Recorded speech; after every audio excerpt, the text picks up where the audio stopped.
So I've got it. We also put in a diagram. This is our own kind of a bit of fun about the separation, you know, or the mistaken belief in separation. So I reckon once upon a time, you see, we have choice. We have free choice. And some smart ass amongst us, probably me, thought, wouldn't it be cool to experience otherness? All this sameness, peace, and love is just getting a bit boring. Why don't we try experiencing some otherness? Just a split second, just an idea, just a tiny mad idea as the Course talks about, right?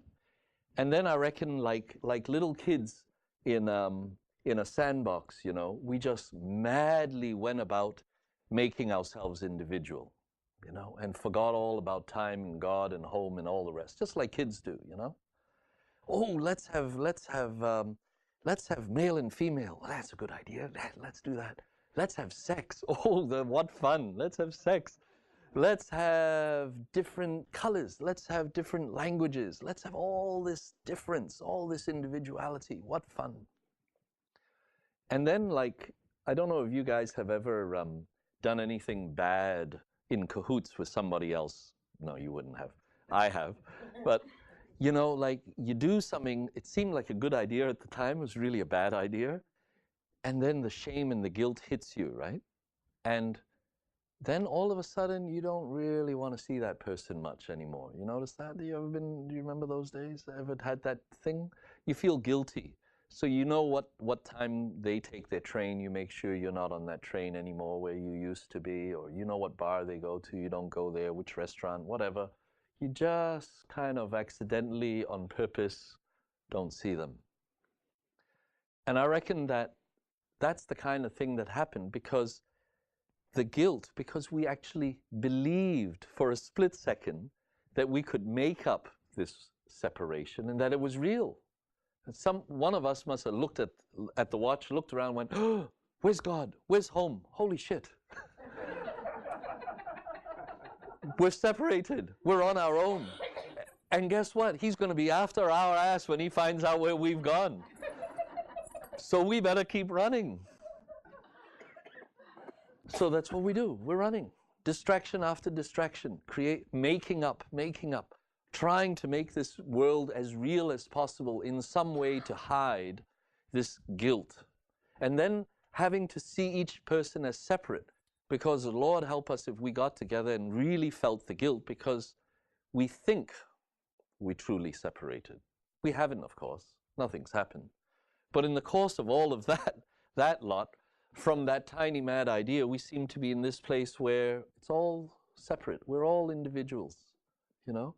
And that subcommittee of us that got together to try and make this paradigm real did a good job, no? Because along with the sex and the drugs and the other things that we made up, we also made up things like pain. Pain's good, because pain makes it feel like the body's real. I mean, pain is an excellent one, right? We have pain. And then we have blood. There's only so much blood and then you die. Right? Then we came up with death and somebody came up with birth. And we stood back and went, we did it. This is believable, you see? You're born, you suffer a whole bunch, and then you die. Perfect. Absolutely perfect, right? The paradigm is complete. So it seems. So that's how we kind of find ourselves. But, you know, the interesting thing, even in what I just read before, we are safe at home. So if you've ever observed somebody sleeping, let me ask you, can you see what they're dreaming? You can't see into their dream, right? That's no different to what's happened here. All it is a moment, a dream, right? We're still at home.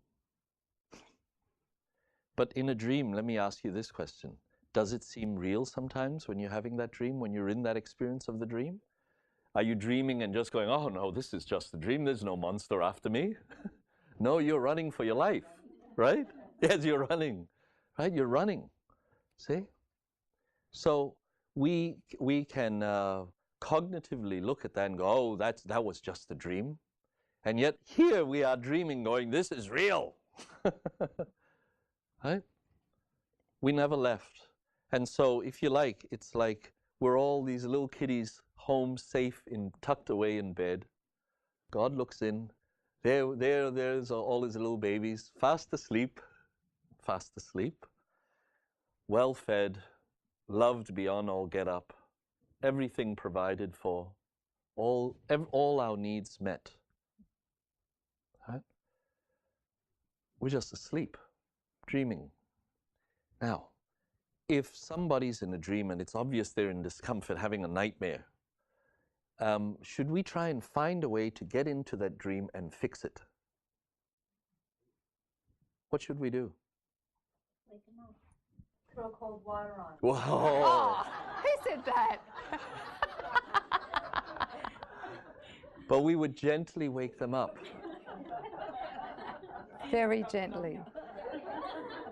Very gently and very lovingly wake them up. Mm-hmm. That's what we're doing here. Right? Trying to wake up. There's no point to fixing the dream.